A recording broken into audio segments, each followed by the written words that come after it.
अभी बताओ भोजपुरी में औरत के का कहल जाए, बतारे में कहल जाए। एमन अश्लीलता कहाँ हो? अश्लीलता हम लोगों की सोच में है। बिगड़ी पहन के जो लोग डांस करते हैं उनमें अश्लीलता नहीं है। हम लोग मन भारे मर्द भोजपुरिया करल जाए तो अश्लीलता और सलीलता सिखाया जाता है। हम तो कहते हैं कि छोड़ा अश्लीलता और सलीलता, अपने दिमाग को सुधार लीजिए और बोलिए भोजपुरिया जिंदाबाद, जय भोजपुरी समाज। और सारा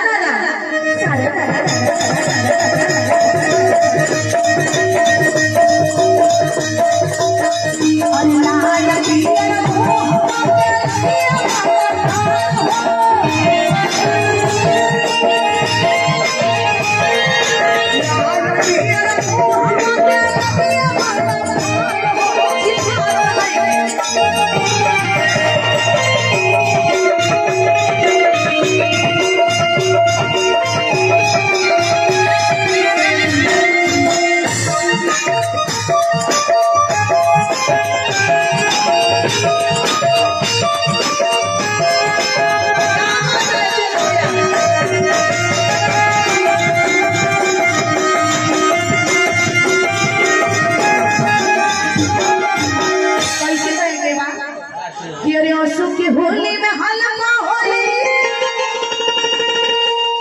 परसों होली बा, फगुआ चढ़ल बा कि नहीं गाँव में? चढ़ल बा। बुरा न मानो होली है, बुरा न मानो होली है। और होली के 2 दिन पहले अगर किसी को कह दिया जाए कि भाई तुमको गाना है राम भजन, हाँ मंत्र के कितना बढ़िया गाना रहे। मैंने नाम बसो वृंदावन में कि हवा मार के जा पर पानी।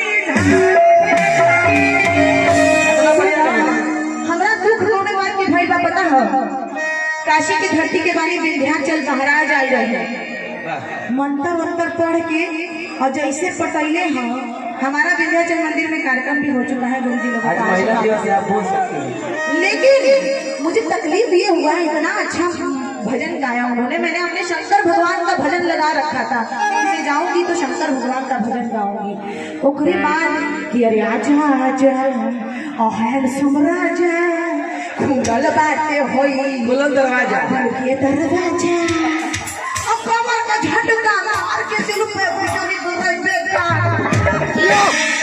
इतना दुख हुआ मुझे, इतना दुख हुआ कि गुरुजी सच में चरण स्पर्श है आप लोगों का। हम लोगों का मंत्र के बाद ये क्या हुआ? पागल बने बेकार मटकी, पागल तो नहीं क्या तोरा देह में चिमक लागल छ। आइए एक बहुत ही बढ़िया कृष्ण भजन में गाती हूँ भैया। आइए,